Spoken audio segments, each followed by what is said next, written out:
Welcome back to Nerd Thug Radio. Ow! Just about to wind up this show.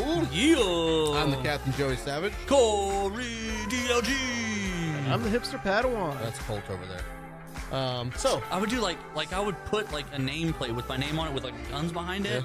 Like, I would totally embrace the Colt thing. Colt. I'd be like a hipster gangster. Colt Build 45. two, but like just on the Two side. zigzags. Right. Magic is all I need. Anyway. See? It's pretty much. Yeah. Call yourself the Horseman. Like you could do, like you could I'm have the like, horseman of magic. you could have like a cool big ring, you know, like the pimps used to Speaking wear of- with like horses riding on it. It's kind of like you're making my rap persona that I'll be using. There you years go. from now. See? Speaking of magic, I got a little I nailed it. tidbit to talk. Yeah, okay. Ask. Yeah. Have you ever heard of David Williams? No. Okay. I've talked Who's about that? him. Corey, you know who he is. I've talked about him before. Okay. He's a professional poker player Yeah. Okay. who Yeah, I know got you- his, yeah, I he know got where his you're going with this. chops playing Magic. He was a Okay. big Magic player. And to be fair, there's a whole Wait, generation. I think I have heard of him now that you mention it. There's a whole generation of poker players who started with Magic and then they wanted something more high stakes and competitive and moved into He poker. reached the top 8 of the 2001 Pro Tour Tokyo and 2000 World Worlds. But I didn't know about this about him until I started reading more about him this weekend. He was disqualified during the World Championships. Uh-oh.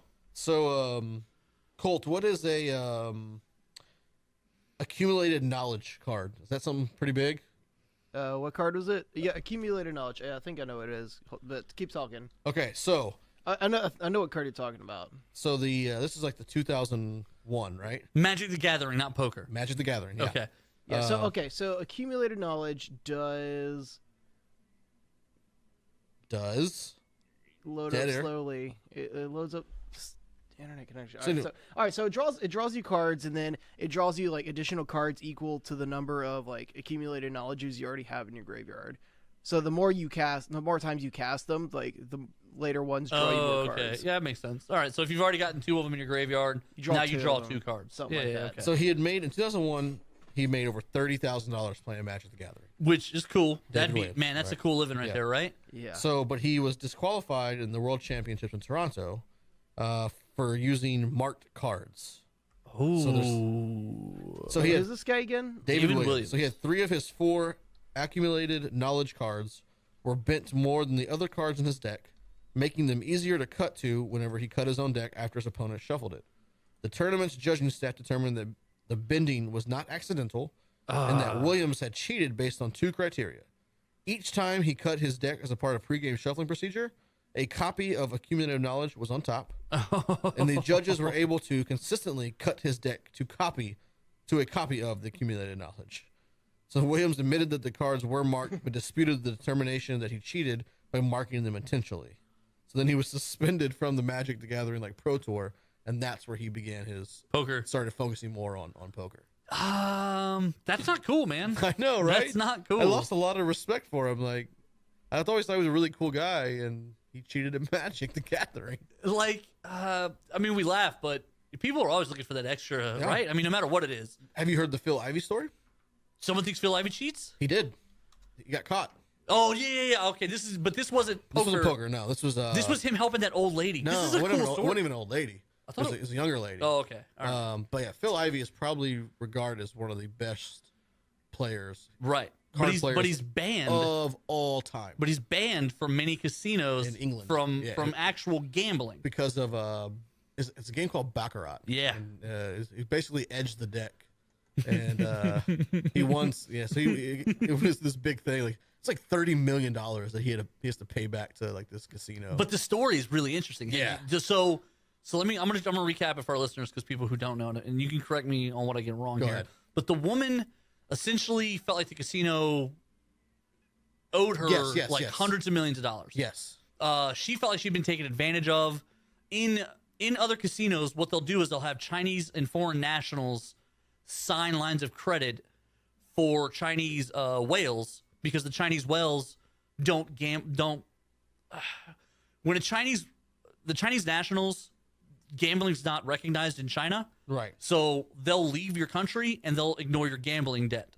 So what the casinos do is they have local Chinese people sign those lines of credit with the idea that they'll be able to leverage the whales for the money because it'll be like a personal, familiar connection.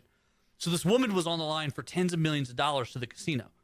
and Phil Ivey specifically helped her get it back because they had been training for a while, and he had tested the weight of the cards. And a particular deck had a massive disparity in weight between two different card types, between the face cards and the number cards.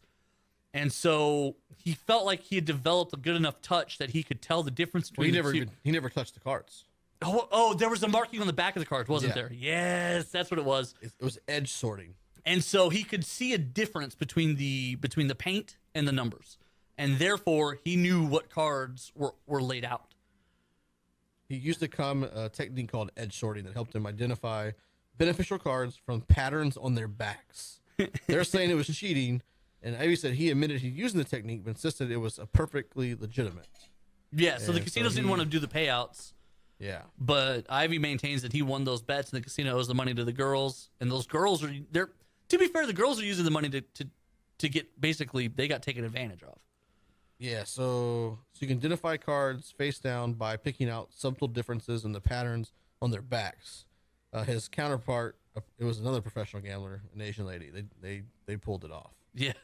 That's such a cool story, though, because it's a con, basically. But it was basically like he played in a private room. Right. And only with a They had dealer set rules and conditions. only a dealer who spoke Mandarin. Right. And like it was just crazy. The game had like 8 rules that were set in advance before he would sit down and play. Okay, so here let me sum it up.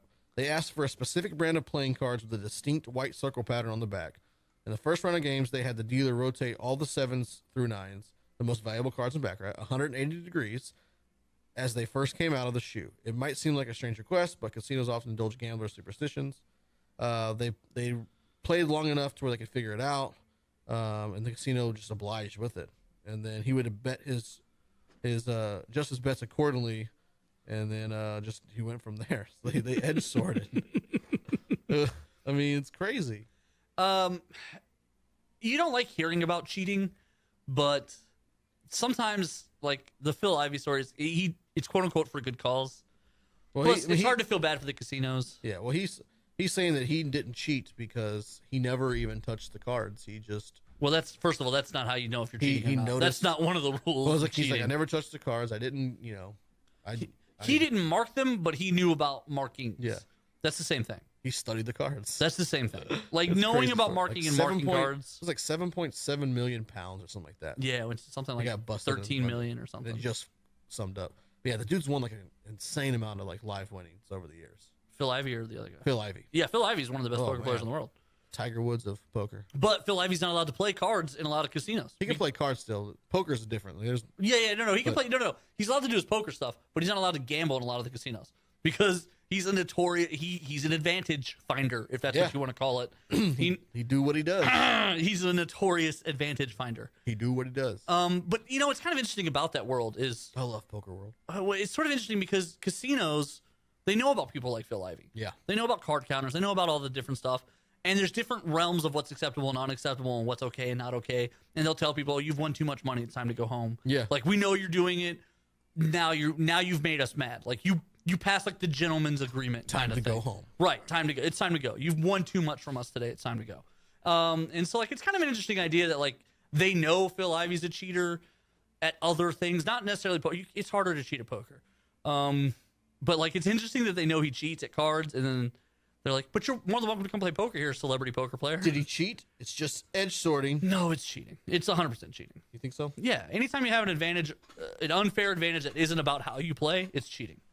I'm trying to find like where his year or his lifetime cashes is. Oh, he's probably in like the 40s. He's tied second for most World Series of Poker bracelets. Okay, here. No, that's something totally different.